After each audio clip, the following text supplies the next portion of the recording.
But do you see BlackRock and all these guys being the next potential quote unquote bad actors here in this coming cycle? Whether it's the irrelevant ETFs, whether it's Trump's announcements, whether it's other governments at some point coming out and saying, yeah, we want a strategic reserve too. Whatever it is, the fiat system destroyed my life. I woke up one day and my entire life savings were completely stolen by the banks in Lebanon. I woke up literally with $70 to my name. No government likes Bitcoin, no matter what they publicly state. They all hate it for the simple fact. Bing bong. I am back with another edition of the State of Bitcoin podcast, where I've got the man, the myth, the legend, Tony, the brains behind Bitcoin Way. But Tony, I heard an old podcast interview with you where you predicted the potential of a 7-figure Bitcoin, but that was pre-Trump election and pre a bunch of things that we've had coming on, you know, the potential of Bitcoin strategic reserves, all of that. So Tony, are you as bullish as you were 6, 7, 8 months ago? Or are you even more bullish now that you're seeing all the things transpire? I am exponentially more bullish, man. That 7-digit figure I predicted pre-Trump is like a speed bump now. You can forget that. We're blasting way past this.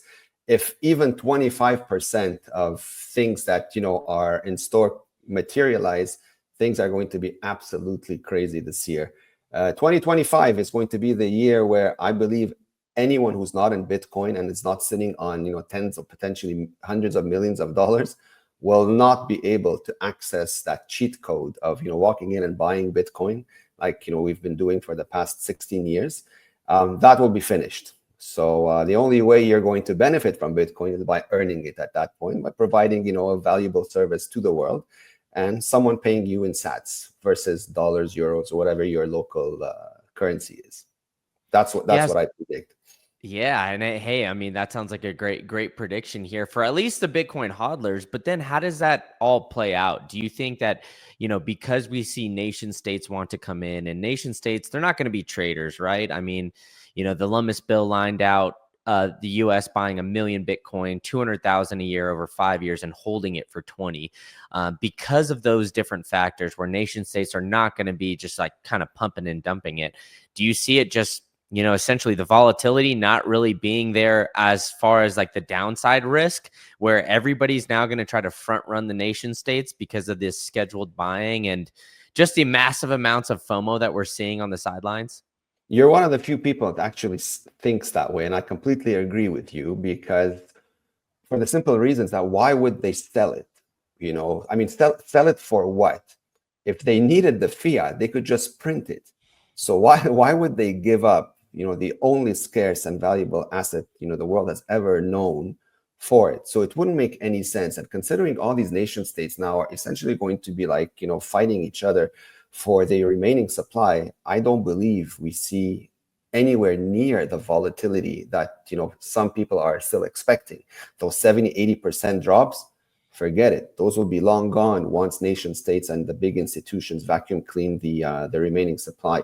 You may see like occasional, like little glitches, in the price at some points, because for whatever reason. But those big massive drops, those will be a thing of the past. You'll read about them in history books at some point. Yeah, and I think it's interesting now that we're seeing China essentially. I don't know if you saw this report come out the other day, but China has allegedly going to sell off all of their Bitcoin that they've gotten at seized, and that's nearly 200,000 Bitcoin.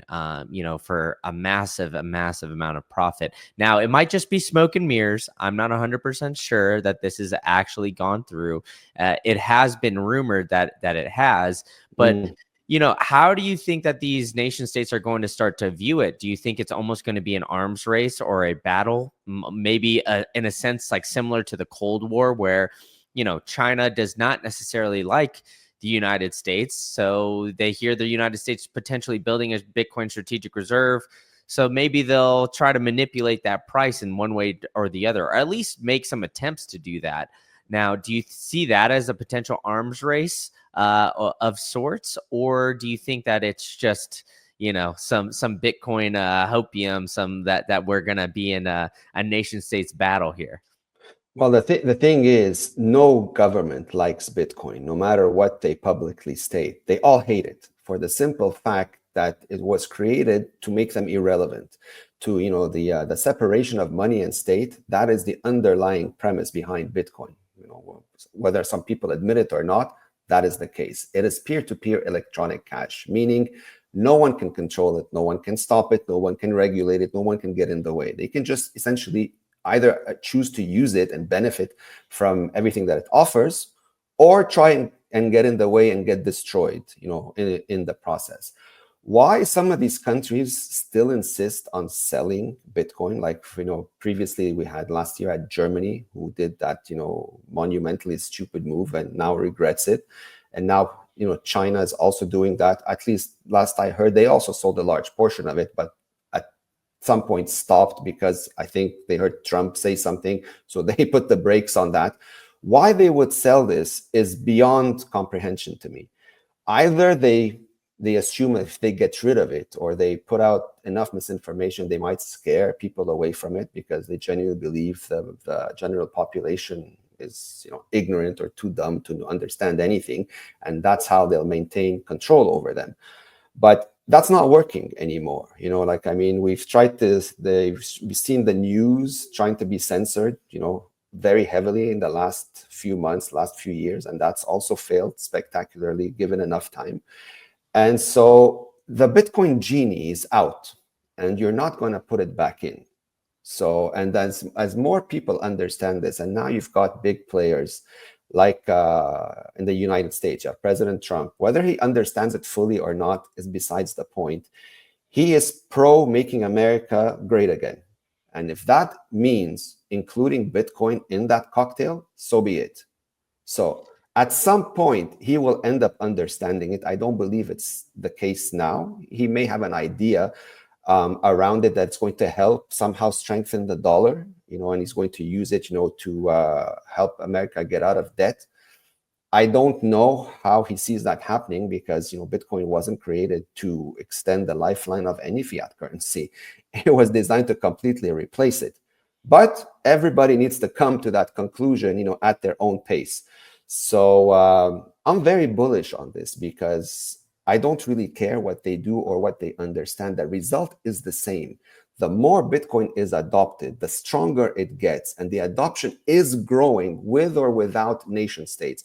I see this just based on our little involvement in the world between 2 years ago and now. The amount of interest and curiosity and intelligent questions from retail is exponentially higher than it was when I first got into Bitcoin. And for me, this is like beyond confirmation that this is going to places we have never seen before. And at some point, governments are going to have to catch up to us, not the other way around. But, despite all of this, we're just like 1% of the global population that's involved in Bitcoin. Just wait till 2%, and then 3%, and then it's going to exponentially leap, into double digits extremely fast. That's when that suddenly becomes like explosive. That's what I'm waiting for. And my sixth sense just tells me it's imminent because of all the buzz that is happening. Whether it's the irrelevant ETFs, whether it's Trump's announcements, whether it's other governments at some point coming out and saying, yeah, we want a strategic reserve too. Whatever it is, there's no such thing as bad advertising when it comes to Bitcoin. It's always in the spotlight. And so at some point, that spotlight will resonate somehow in more brains, and people are going to start asking questions and seeing that, hey, these guys that are holding this thing called Bitcoin, the grass on their side is crazy green, and my life sucks. I don't want to suck anymore, right? I want what they have. And so they're going to start taking the moves in order to go from their shitty positions into that other side of the pasture. Now, Tony, you said the Bitcoin genie is out of the bottle, right? And you described a bunch of different things. You said retail's coming in now, being more knowledgeable. There are irrelevant ETFs, the nation state potential adoption. Well, I want to know if you had 3 wishes for this Bitcoin genie in 2025, what would those 3 wishes be? I want more retail to pay attention to this. Bitcoin was created for the people. And right now, unfortunately, the wrong people understand it properly. And because of that, and it's okay. I mean, Bitcoin's created for anyone, for the good, the bad, and the ugly. But it's just a question of who does the work to understand what this is, to front run everybody else. I want to see more retail involved in this. I want to see the people regain back their time and energy, regain back their lives, control over their lives, their dignity, right? I mean, this is what I want to see. My reason for coming into Bitcoin, I've said it on many podcasts, was because the fiat system destroyed my life. I woke up one day and my entire life savings were completely stolen by the banks in Lebanon. I woke up literally with $70 to my name. Imagine thinking I was fully retired. You wake up the next day with a homeless sign on your forehead. Go figure that one out. This is a movie nobody has seen before, and I pray nobody does, because it's an extremely painful one that nothing in this world can prepare you for. And a lot of people in the West have a hard time wrapping their brains around this, because they're so far from anything looking like this could possibly happen. But after you study money, right, you understand that the mechanics of fiat currencies aren't limited to any one country. They are coming everywhere, US included, because how are you going to pay off that $36 trillion debt? It has to be paid off somehow, right? So you either keep printing some crazy amounts now in order to just maintain the interest. But yeah, as you keep doing that, you're killing the population's purchasing power. So at some point, that's going to give, because their income is not rising at the same rate as their debasement. And when you hit a certain point of pain, in my experience, there's one outcome: violence. I've seen it. It's as ugly gets. I don't want to see it in a country like the US, because one major difference between what you guys have and what we had in Lebanon, we didn't have 500 million privately owned assault weapons that are protected by the Constitution. Okay? But when you kill everybody's purchasing power, the result is the same. So that movie, that horror movie, the best Hollywood producer, I can assure you, will not make a movie that illustrates this as well as I'm hoping I never see. So my wish is that we never get to that insanity. How we're going to do this, time will tell. I mean, I'm with you. I hope we never see hyperinflation as well. And it's interesting because we're sitting here and people, as we're recording this today, are talking about Bitcoin crashing to 100K, falling down from the previous all-time high. I mean, if you were to tell us this was the case 6 months ago, we would have probably been laughing and jumping for joy. But all that to say is you've experienced hyperinflation firsthand. Now, the U.S. has not done that. So why don't you describe a little bit about kind of what that experience was like? I mean, I know we all saw viral, or at least I remember seeing viral videos on the internet of people literally robbing banks just to get their own money out. Like, not even hey, give me extra money. They're just hey, give me the money that it says is in my account and give it to me in cash and give it to me now. And I think that was kind of, very eye-opening for me, as an American, kind of just seeing that, those videos on the internet. Now, describe a little bit about how that was, and dive into a little bit more of that story. And if you want a definition of insanity, that would probably, describe it, fairly accurately. Everybody's doing whatever comes to mind instinctively. When you've lost everything, literally everything, and you're stripped down to the bare metal of your existence, you have to survive somehow. And so it comes down to, what you're genetically made of. Survival of the fittest in its truest sense. If you don't know how to physically fight and protect yourself, if you're in the wrong place at the wrong time, you can get killed very, very simply. This is what happened. People rob banks with guns, knives, crowbars, whatever it is, like you said, to get their own money, because they don't care about somebody else's savings. They've got a sick mother, dying father, whatever it may be, kids to feed. Their money is stuck in a bank. They know who has the key to that vault, they're going after them no matter what it takes. That chaos is crazy. Now, it doesn't get very far because the banks shut down. Nobody could access anything. The bank employees refused to go to work for their own safety, of course. So that was out of the question. So yeah, they broke the doors. They cracked the ATMs. Nothing was working. But how do you live? Well, then people had to resort to basic trade, barter. You went back like to prehistoric times where if you had a skill or something you can offer someone in return for something else, that's what you would do. There was no money to transact with. So if I was a barber, I would be giving out free haircuts, to someone who had a farm. He'd give me like some tomatoes for a haircut, that type of thing. And so there were a lot of people doing things they never expected to do or never even wanted to do. So that's where you need to take your ego and you got to make it disappear, because to survive you have to do whatever it takes, good, bad, and ugly. And a lot of people, there's a lot of people I know that didn't make it out of this because it was just too much.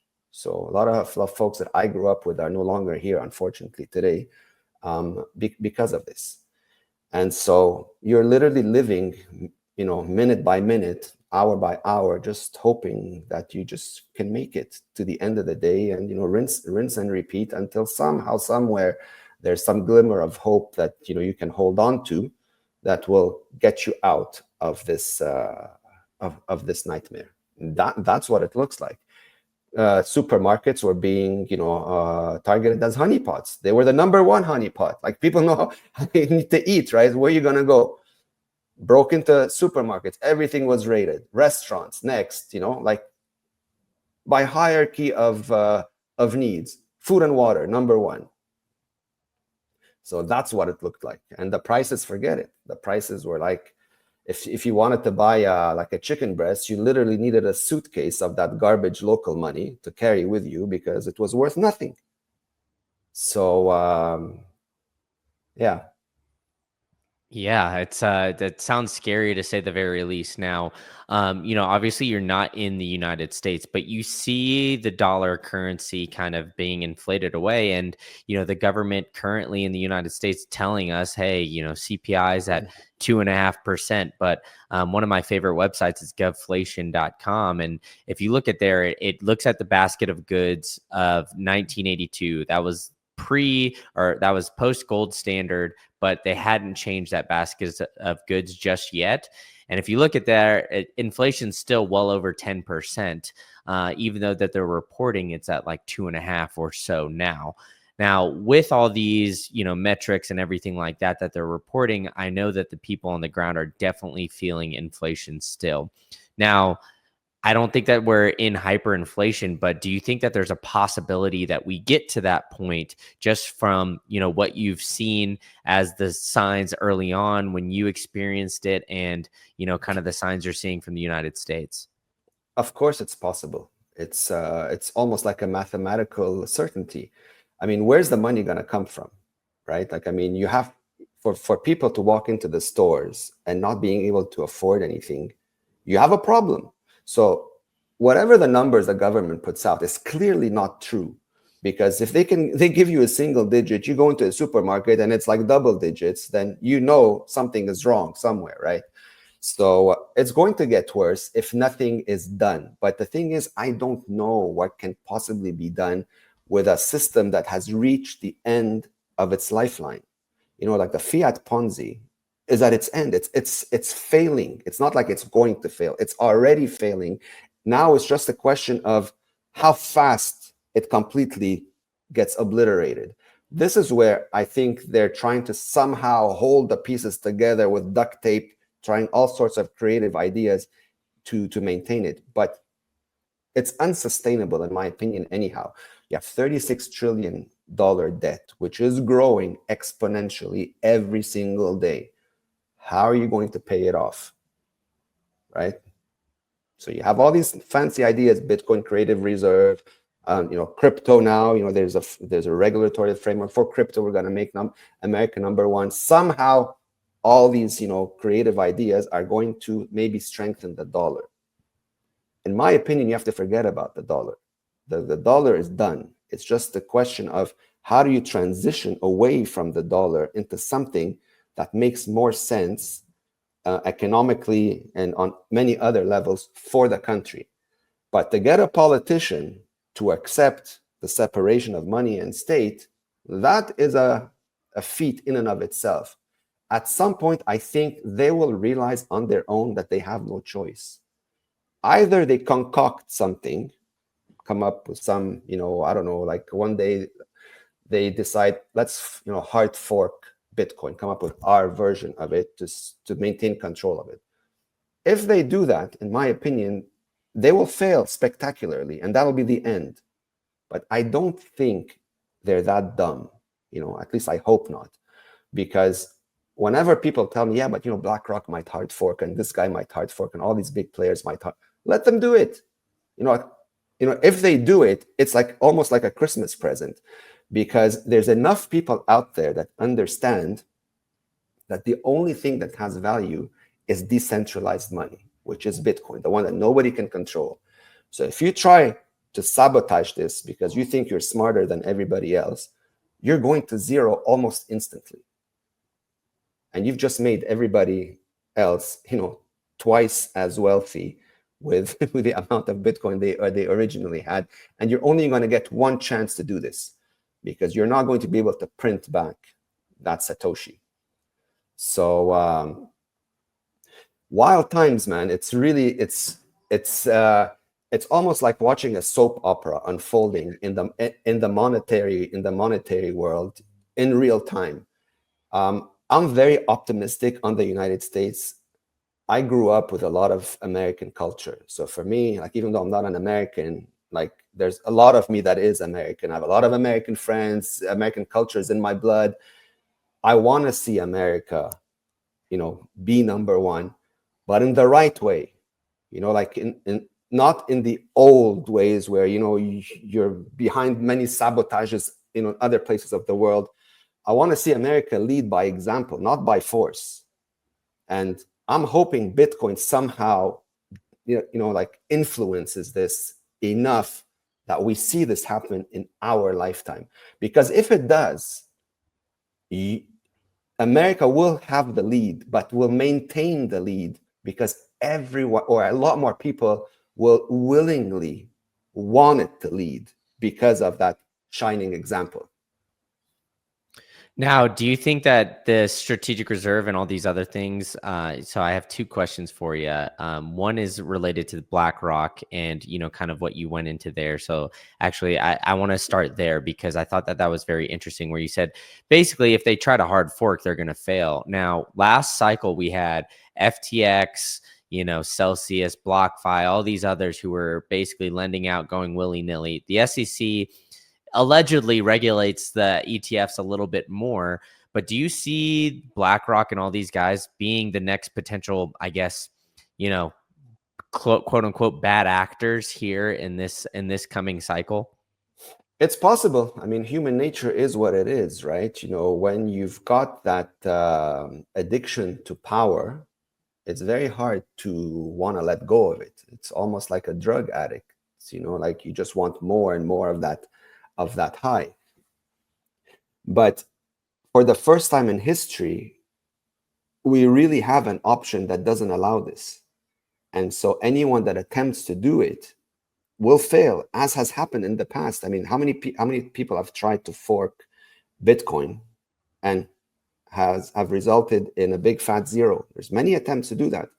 We have, it's just go back a few years, and it's all there. So what makes them so different, right? In my opinion, it's because too many people understand decentralization now, understand the history of money. The word of mouth is spreading. You can't stop this news anymore. So even if they control the media, which that in and of itself is also failing, but let's say they did, word of mouth eventually spreads. Like back in history, when they tried to destroy a people, a race, and kill the language, all you needed was for one person to remain, to speak the language, that they would eventually teach it to someone else. And before you knew it, it spread again as if nothing had happened. Same thing will happen here. You can't stop this because, one, you can't control the narrative. We live in the digital world now. There's 100 million ways around any form of censorship. So it's not going to happen. And plus, you have peer-to-peer money that is not controlled by anyone. So once somebody understands this, that he doesn't need your permission to save his money or to pay someone, they're never going to accept money that doesn't do this, right? That's true freedom. We've never lived in a free world, money-wise. We've never lived it, but we never realized that we never lived it because you're born into it. You think it's normal. That's just how things are, until either something really bad happens to you, like it did to me, and it like, bitch slaps you, a 180 to start focusing on answers, real answers, or you completely you run out of money. You completely run out of money, and you're like, okay, now I need to do something. Or you give someone that's never had money, you show them how they can have money and regain control over their lives. Essentially, you're teaching them how to fish, how to feed themselves forever. Decentralization, self-custody, ownership of your time and energy. Never possible before Bitcoin, right? So when you're transacting without anybody's permission, you have to be foolish to want to go back to a position where you have to ask permission. Who wants that, right? If I want to send you $1 million right now, it takes me 10 seconds, I'll do it. I don't need to go through my bank. I don't need to ask anybody's permission. You just give me an address or a QR code, done. Once you get used to that and you know that you can do it, who in their right mind would want to go through regulatory headaches belonging to somebody else? Not you're right. Like, who would want to do that? I agree with you. I don't think anybody really would. And I think, but the thing that trips me up a little bit is that, in the West right now, we still look at Bitcoin as like a digital gold, right? We don't look at it as much as the peer-to-peer electronic cash that's in the white paper. Now, I think we're going to get to that point at some point in time. But the things like BlackRock ETF and, strategic reserves would, in a sense, like kind of validate that, in a sense where, it's just digital gold in the West, where the strategic reserve is helping strengthen the dollar. Now, what you said a little bit earlier was that, there's going to be all these attempts to kind of strengthen that dollar. How do you see us getting to hyper Bitcoinization? Do these products need to fail in order for us to get to a full hyper Bitcoinized world?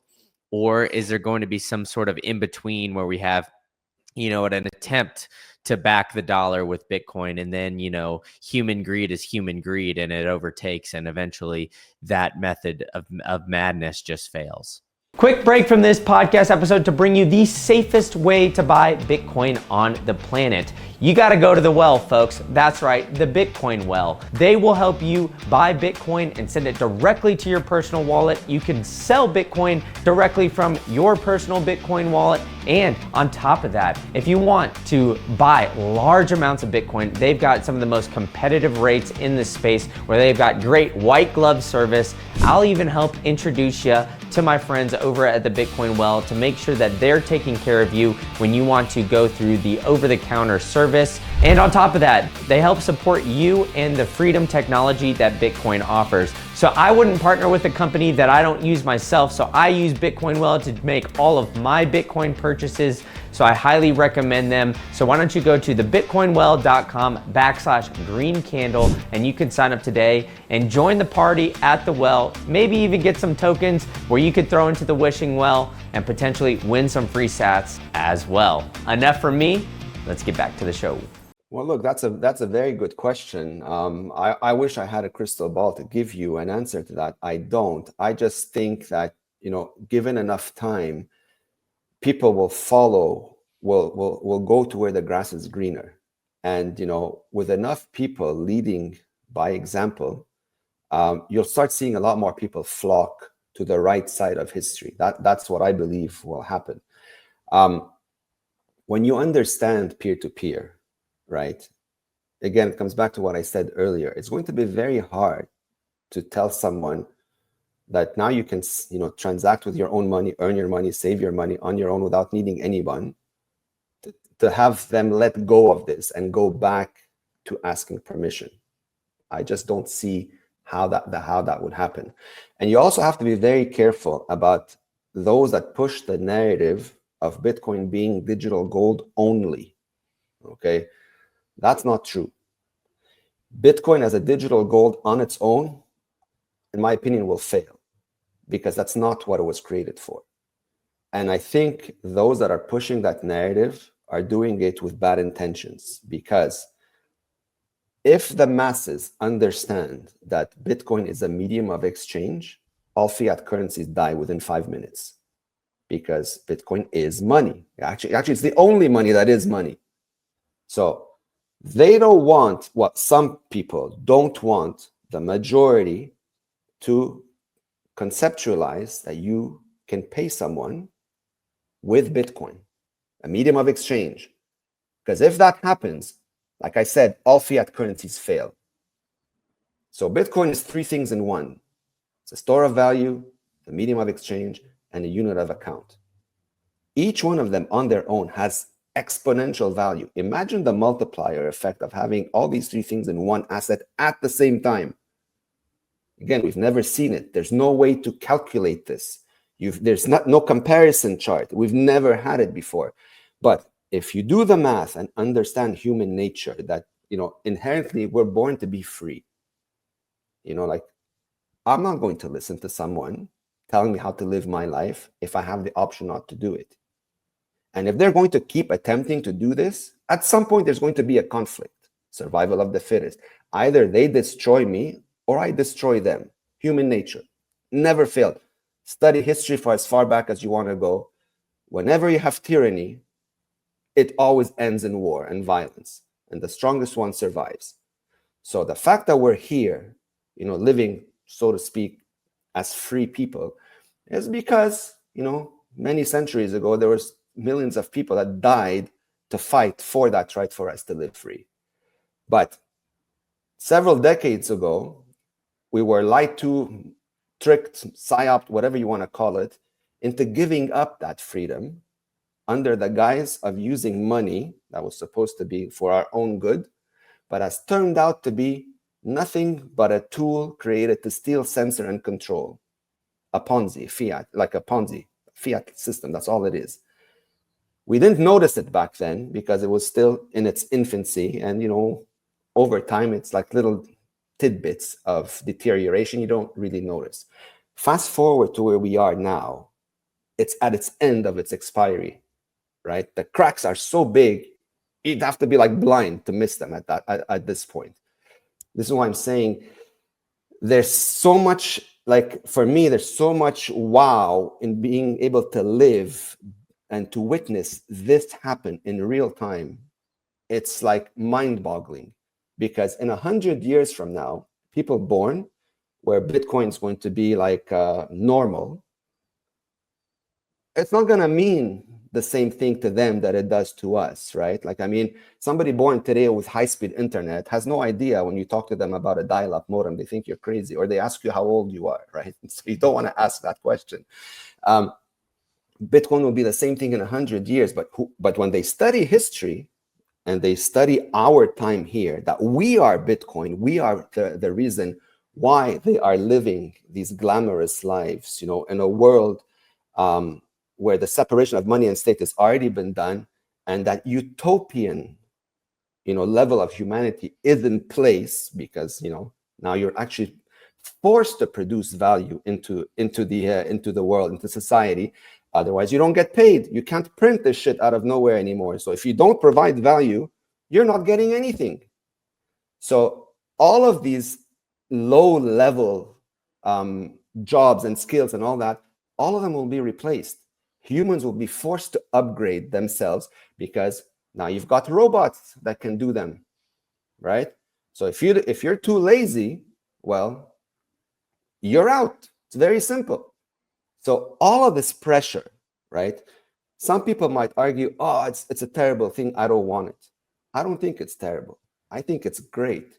It'll force you to become a better human, a superhuman, to upgrade everything about you in order to keep that world moving forward in the right direction, in a way where the core of it, the money of it, can no longer be corrupted by any living soul. That mold, must be completely broken and never allowed to be put together again.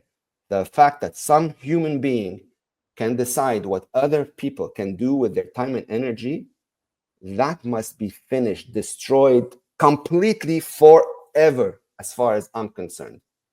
Otherwise, we just circle back to the same dystopian shithole we're living in now in a different variation. This is why Bitcoin must succeed. It is succeeding. It's just perhaps not succeeding as fast as I would like it or other people would like to see it, but it's definitely succeeding. Like I said at the beginning of this conversation, I already see it from conversations I have with folks that I interact with on a daily basis. There's a lot more interest, a lot more intelligent questions around self-custody. And that's another thing. The Bitcoin revolution is 100% about self-custody. And that's something else that there needs to be way more education in the space about. Bitcoin is great, right? You have a lot of narratives around it that talk about the micro and the macro and the philosophical and moral greatness about Bitcoin. Fantastic. All of that is true. But if you don't own it yourself, then you've done nothing. If you're still relying on a third-party custodian, which a lot of people are, you've done nothing. You think you're in Bitcoin. You're not in Bitcoin. Because any third party, no matter how good intentioned they are, how great people they are, is still a counterparty risk. You don't need them. It's not an insult not to use them. It's just following proper Bitcoin protocol and ethics. That's what the Bitcoin white paper was created for. Personal responsibility. It doesn't mean that if I do it, I'm insulting someone that's offering a service to do it for me. That's not what it means. It means I'm doing things for my own benefit. And that's what, I think we need to see a lot more of in the world. Yeah, and I agree with you. And I think Bitcoin is truly, although you think that it's not being adopted very quickly, and a lot of people in the Bitcoin space would wish that we would get to a hyper Bitcoinized world a little bit quicker. If you look at the adoption curves between Bitcoin and the internet, Bitcoin's actually outpacing the internet right now. So, I know Bitcoiners are, we're in the world of dopamine hits and wanting to get everything very quickly. And I think once you open your eyes to Bitcoin and you see, the corruption that the fiat system has created, you're like, why can't everybody else see this? And why aren't we getting to this, potential utopia a lot quicker?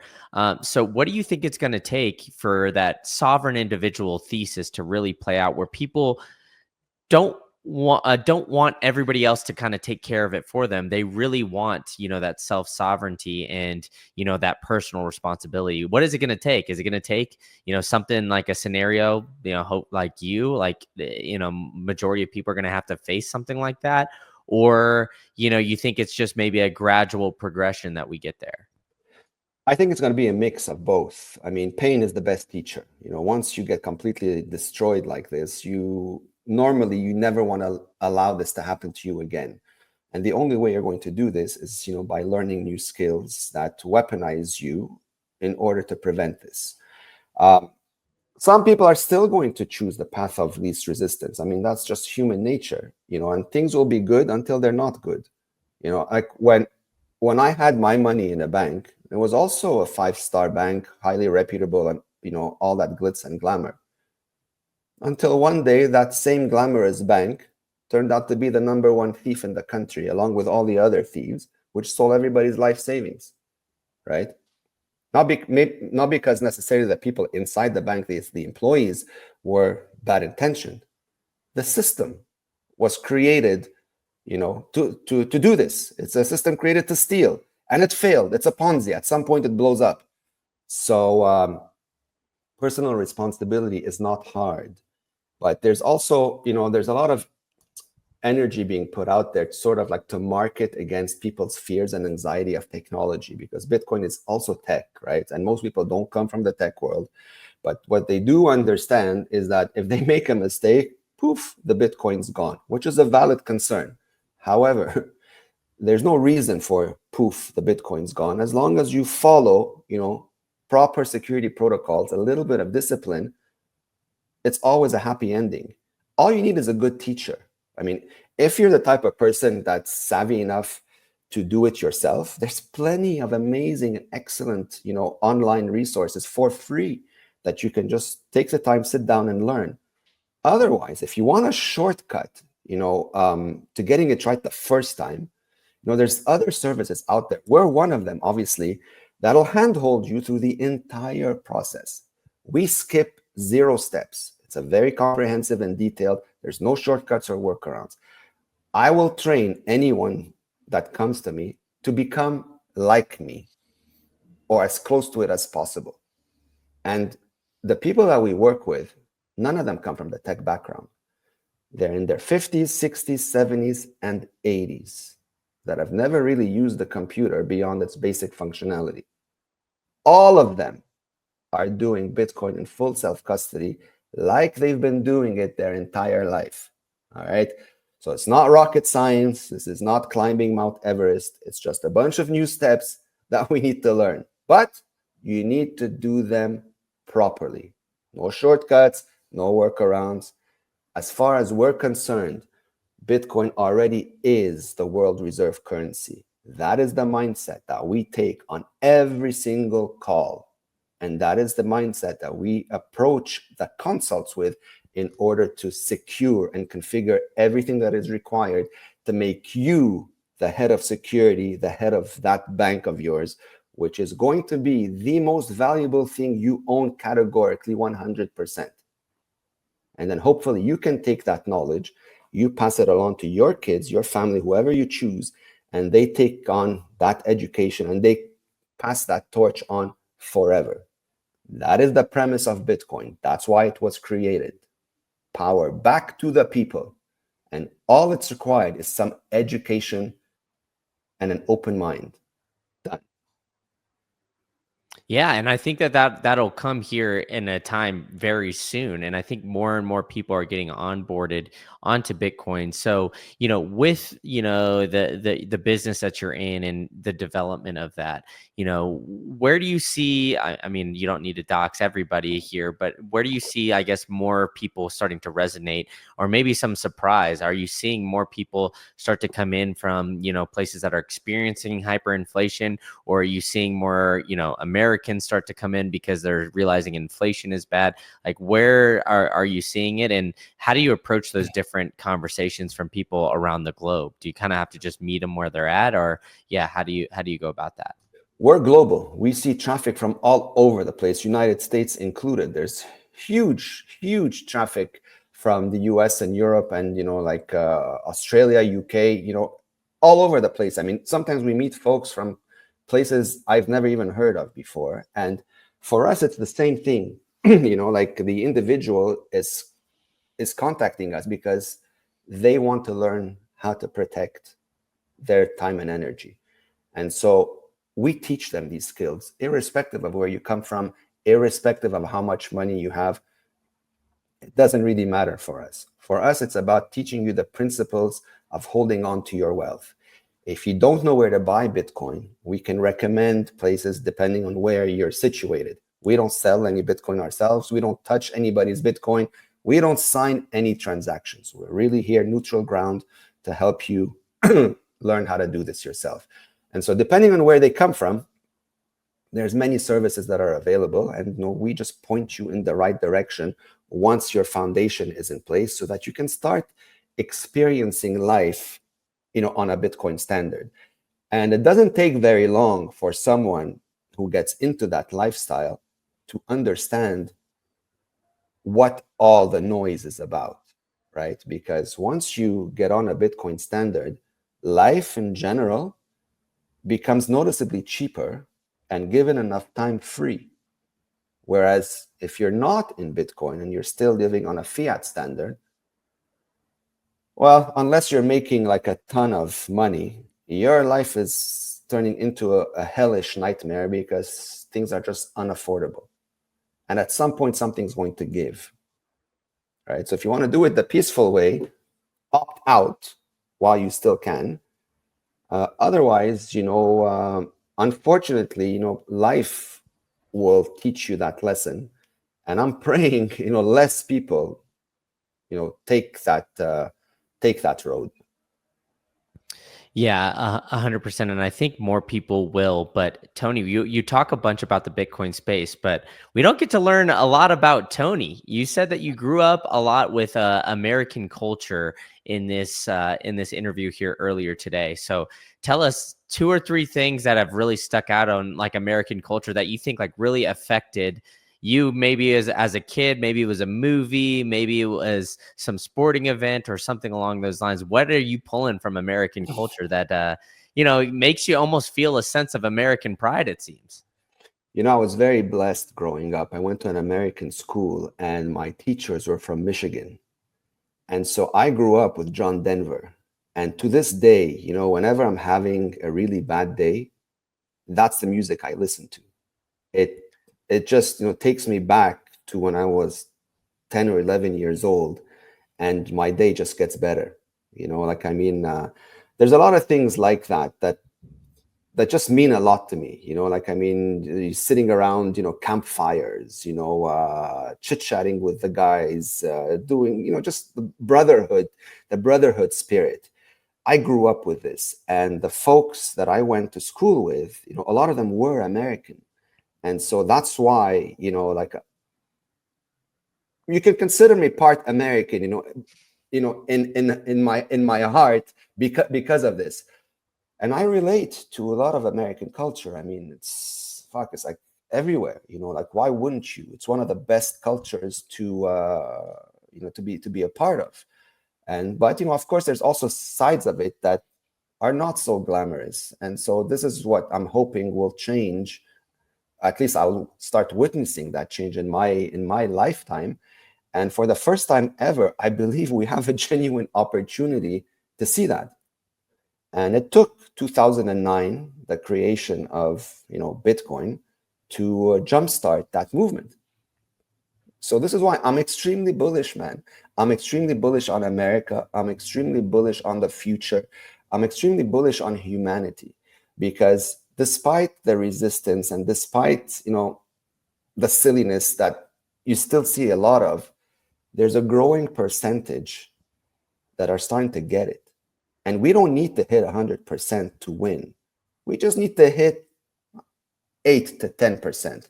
And then the rest just falls apart organically, because no one's going to want to live a shitty lifestyle when the grass is visibly greener just a few steps away. So huddle on, man. It's going to be really, really nice and interesting this year.